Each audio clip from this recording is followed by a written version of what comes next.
Hello বন্ধুরা, কেমন আছো সবাই? আশা করি ভালোই আছো। আজকে আমরা একটা নতুন topic, how to start a new business, মানে কী করে একটা নতুন ব্যবসা শুরু করতে হয় তার উপর একটা ডিসকাশন করব। এটা একটা ইন্ডিভিজুয়াল মতামত। আমি আমার চয়েস মধ্যে কিছু পয়েন্ট ইভ্যালুয়েট করেছি, যেগুলোকে আমি সায়েন্টিফিক্যালি আপনার সঙ্গে ডিসকাস করব, এবং আশা করি এইভাবে যদি আপনি আপনার বিজনেসটাকে স্টার্ট করেন, আপনি অবশ্যই সাফল্য পাবেন। এবার বিজনেস শুরু করতে গেলে প্রথম যে স্টেপটা দরকার বা ফার্স্ট স্টেপ যেটা আপনাকে ভাবতে হবে, আপনি নিজেকে নিয়ে একটু অ্যানালাইসিস করুন।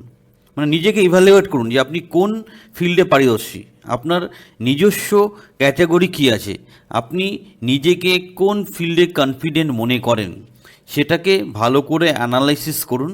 তারপর সেই ফিল্ডে চেষ্টা করুন আপনার বিজনেসটা স্টার্ট করতে। এটা করতে গিয়ে আপনি নিজেকে এই প্রশ্নগুলো করতে পারেন, আমার কী কী ধরনের স্কিল আছে, আমার কোথায় আমার প্যাশন আছে, আমি কোন এরিয়াতে এক্সপার্টাইজ আছি, আমি বিজনেস আগে করেছি কি না, সে বিজনেস করলে সেখানে আমি সাকসেস পেয়েছি না ফেল হয়েছি। এই বিষয়গুলোকে যদি ভালো করে দেখে নেওয়া যায়, তাহলে বিজনেসের শুরুয়াতটা খুব ভালো হয়। এটা গেল প্রথম পদক্ষেপ। এরপরের পদক্ষেপ হচ্ছে, that is step 2, think of business idea.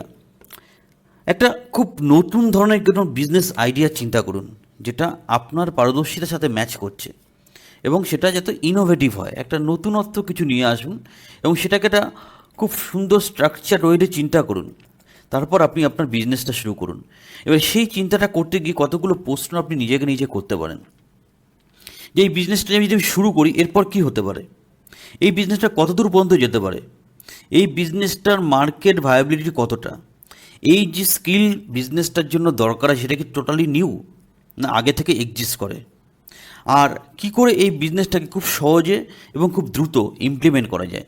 এই প্রশ্নগুলো নিজেকে করলেই আপনি সঠিক উত্তরটা পেয়ে যাবেন। তারপরের স্টেপ আসুন মার্কেট রিসার্চ। আপনি যেই বিজনেসটা করবেন সেই বিজনেসটা অবশ্যই একটা মার্কেট রিসার্চ আপনি করে নেবেন, যে এই বিজনেসটা আগে কোথায় কোথায় হয়েছে, তা কোন কোন কোম্পানি এটা নিয়ে বিজনেস করছে, তাদের রেজাল্ট কী, তাদের কী কী ভুল হয়েছিল, কারা এই বিজনেস করে অনেক উপরে উঠেছে, কারা এই বিজনেস করে অনেক নিচে নেমে গেছে বা ফেল হয়েছে। সব ব্যাপারগুলোকে ভালো করে অ্যানালাইসিস করুন। অ্যানালাইসিস করে একটা নির্দিষ্ট বিজনেস স্ট্রাকচার, বিজনেস প্ল্যান আপনি তৈরি করুন। সেই বিজনেস প্ল্যানটাকেই আপনি ইমপ্লিমেন্ট করার চেষ্টা করুন। একটা বিজনেস প্ল্যানের মধ্যে আপনি যে যে জিনিসগুলো রাখবেন, টাইটেল পেজ একটা থাকবে, একটা এক্সিকিউটিভ সামারি থাকবে, বিজনেস ডেসক্রিপশন থাকবে, মার্কেটিং স্ট্র্যাটেজিস থাকবে, কম্পিটিটিভ অ্যানালিসিস থাকবে, ডিজাইন অ্যান্ড ডেভেলপমেন্টের জন্য একটা প্ল্যান থাকবে। ফাইনালি আপনি ফিনান্সিয়াল ফ্যাক্টরগুলো অবশ্যই মাথায় রাখবেন। এর পরের যে পয়েন্টটা আসছে সেটা হচ্ছে যে ফিনান্সিয়াল প্ল্যানিং। দেখুন, ব্যবসা করতে গেলে আপনি ছোট ব্যবসা করুন, বড় ব্যবসা করুন, আপনাকে একটা নির্দিষ্ট অ্যামাউন্ট অফ পয়সা ইনভেস্ট করতে হবে। সবচেয়ে বেটার হচ্ছে আপনি যদি নিজেই সেই পয়সাটা অ্যারেঞ্জমেন্ট করতে পারেন। ধরুন সেটা পারছেন না, তাহলে আপনার চেনা পরিচিত কারোর থেকে সেটা লোন হিসাবে নিতে পারেন, তা সেটাও আপনি পাচ্ছেন না, তাহলে মার্কেট থেকে পয়সা পাওয়ার জন্য কতগুলো নির্দিষ্ট প্রসিডিওর বা স্কিম আছে যেগুলো আপনি ফলো করতে পারেন। যেমন ভেঞ্চার ক্যাপিটাল, যেটা বেসিক্যালি অ্যাঞ্জেল ইনভেস্টমেন্টের মতোই ব্যাপার। কমার্শিয়াল, আপনি ব্যাংক থেকে লোন নিতে পারেন, আপনি এনবিএফসি থেকে লোন নিতে পারেন, আপনি ক্রাউড ফান্ডিংয়ের মাধ্যমেও পয়সা জোগাড় করতে পারেন, যেটা আপনার বিজনেসে লাগবে। তো বিজনেসে সেই পয়সাগুলো আপনি তখনই পাবেন যদি আপনার বিজনেস প্ল্যানটা সাউন্ড এবং ইউনিক হয়, তবেই কিন্তু খুব সহজে মার্কেট থেকে আপনি ফিনান্সটা রেডি করতে পারবেন। So you plan your finance properly, কারণ ফিনান্সিয়ালি যদি আপনি স্ট্রং জায়গায় না থাকেন, আপনার বিজনেসটা আপনি দাঁড় করাতে পারবেন না। নাও আপনি ডিসাইড করলেন যে আমি বিজনেস করব, তার পরের স্টেপ হচ্ছে রেজিস্টার ইওর বিজনেস নেম। আপনার বিজনেসটা ফাইনালাইজ হয়ে যাওয়ার পর আপনি একটা ইউনিক নাম বিজনেসটা নিয়ে ভাবুন, এবং সেটাকে গভর্নমেন্ট অফ ইন্ডিয়ার আন্ডারে ট্রেডমার্ক রেজিস্ট্রেশন অবশ্যই করুন, এবং আপনি যেই ফিল্ডে বিজনেসটা করছেন সেই ফিল্ডেই তাকে রেজিস্ট্রেশন করুন। এটা খুব জরুরি, কারণ আপনার বিজনেসটা যখন সাকসেসফুল হয়ে যাবে, অনেকেই একই নাম দিয়ে বিজনেস শুরু করতে পারে। সেই ক্ষেত্রে আপনি প্রয়োজনীয় লিগ্যাল স্টেপ নিতে পারবেন আপনার বিজনেসটাকে বাঁচানোর জন্য। ঠিক আছে? তারপর নেক্সট স্টেপ, আপনি আপনার বিজনেস স্ট্রাকচারটাকে চুজ করুন। মানে আপনি যে বিজনেসটা শুরু করবেন তার জন্য আপনাকে একটা ট্রেড লাইসেন্স তৈরি করতে হবে। সেই বিজনেস টাইপটা কীরকম হবে সেটা আপনাকে ডিসাইড করতে হবে। এটা সোল প্রপ্রাইটারশিপ হতে পারে, একটা পার্টনারশিপ ফার্ম হতে পারে, একটা লিমিটেড লায়াবিলিটি কোম্পানি হতে পারে, একটা প্রাইভেট লিমিটেড কোম্পানি হতে পারে। সো আপনি ডিসাইড করুন যে আপনি কোন আইডেন্টিটি নিয়ে বিজনেসটা শুরু করবেন। যদি আপনি নিজে বিজনেসটা করেন তাহলে আপনি প্রথম সোল প্রপ্রাইটারশিপ দিয়ে বিজনেসটা শুরু করতে পারেন। আর যদি কয়েকজন মিলে বিজনেসটা শুরু করেন তাহলে আপনি পার্টনারশিপ বিজনেস দিয়ে স্টার্ট করতে পারেন। পরে বিজনেসের গ্রোথ অনুযায়ী আপনি চুজ করবেন যে নেক্সট আপনি কোন মডেলে বা কোন স্ট্রাকচারে বিজনেসটাকে নিয়ে যাবেন। দ্যাট ইজ আপনি লিমিটেড লায়াবিলিটি পার্টনারশিপে যাবেন না প্রাইভেট লিমিটেডে যাবেন, সেটা আপনাকে ডিসিশন নিয়ে নিতে হবে। Next, legal issues. আপনি যখনই ব্যবসা করবেন সেখানে কিছু লিগাল ইস্যু চলে আসবে, কিছু লাইসেন্স পারমিশনের প্রশ্ন চলে আসবে। তো সেগুলো আপনাকে অবশ্যই করিয়ে নিতে হবে, নাহলে আপনি বিজনেস শুরু করার পর বিভিন্ন রকম সমস্যায় পড়তে পারেন। তো একটা খুব জিনিস এখানে মনে রাখবেন যে আপনি যেই বিজনেসটা করছেন সেই business related all around legal issues আপনাকে কিন্তু বুঝতে হবে। ব্যবসা বোঝার আগে সেই ব্যবসার আইনটাকে ভালো করে বোঝা দরকার, যদি আপনি ব্যবসাটাকে ভালো করে দাঁড় করাতে চান। ঠিক আছে, নেক্সট, আপনি আপনার বিজনেস স্ট্রাকচার চুজ করেছেন, আপনি আপনার লিগাল ইস্যু ঠিক করেছেন। এবার লিগাল ইস্যু ঠিক করতে গিয়ে বা এই বিজনেস স্ট্রাকচার ঠিক করতে গিয়ে আপনি কতগুলো পয়েন্টকে একসাথে সামারাইজ করে নিতে পারেন। যেমন আপনার বিজনেস স্ট্রাকচার কী হবে, বিজনেসের নামটা কী হবে, রেজিস্টার আপনার বিজনেসটাকে করা হয়েছে কি না, ট্যাক্স আইডিগুলো তৈরি করেছেন কি না, জিএসটি নাম্বার পেয়েছেন কি না, বিভিন্ন যে পারমিটস বা লাইসেন্সগুলো আছে সেগুলো নেওয়া হয়েছে কি না, আপনার একটা কারেন্ট অ্যাকাউন্ট বিজনেসের জন্য খোলা হয়েছে কি না, ট্রেডমার্ক বা কপিরাইট বা পেটেন্ট রিলেটেড যে ইস্যু আছে সেগুলো আপনি ঠিকঠাক মেনটেন করছেন কি না। এর পরের পদক্ষেপ হচ্ছে অ্যাকাউন্টিং সিস্টেমস। আপনি বিজনেস করলে আপনাকে একটা প্রপার অ্যাকাউন্ট কিন্তু মেনটেন করতে হবে, কারণ অ্যাকাউন্টের উপরই দাঁড়িয়ে আছে আপনার বিজনেসের ভবিষ্যৎ। আপনি প্রপার ওয়েতে বিজনেসের অ্যাকাউন্টিং সিস্টেমটাকে মেনটেন করুন। সেটা আপনি নিজে করতে পারেন, নাহলে আপনি কোনো প্রফেশনালকে হায়ার করে সেটা করতে পারেন। সো আপনার বিজনেস অ্যাকাউন্টিং সিস্টেমটা আপনাকে প্রপারলি মেনটেন করতে হবে। প্রয়োজনে আপনি একটা সফটওয়্যার ইউজ করতে পারেন আপনার এই কাজটাকে ত্বরান্বিত করার জন্য। এরপর আপনাকে একটা বিজনেস, নেক্সট স্টেপ, একটা বিজনেস লোকেশন, সিলেক্ট এ বিজনেস লোকেশন ওয়াইজলি। আপনাকে একটা প্রপার বিজনেস লোকেশন চুজ করতে হবে।